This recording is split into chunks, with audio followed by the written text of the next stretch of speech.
Happy fathers day నాన్న.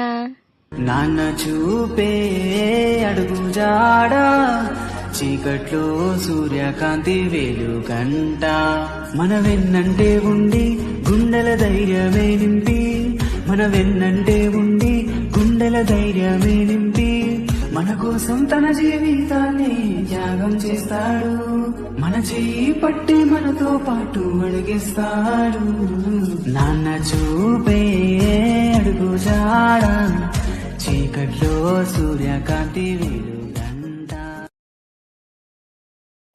నా సూర్యుడివి నా చంద్రుడివి నా దేవుడివి నువ్వే నా కన్నులకి నువ్వు. నానా దేవుడు ఎప్పుడు కనపడినా దండం పెట్టుకోమంటావు నానా? అడిగినవన్నీ ఇస్తాడు కాబట్టి అన్ని ఇచ్చేవాడిని దేవుడు అనరు నానా అంట.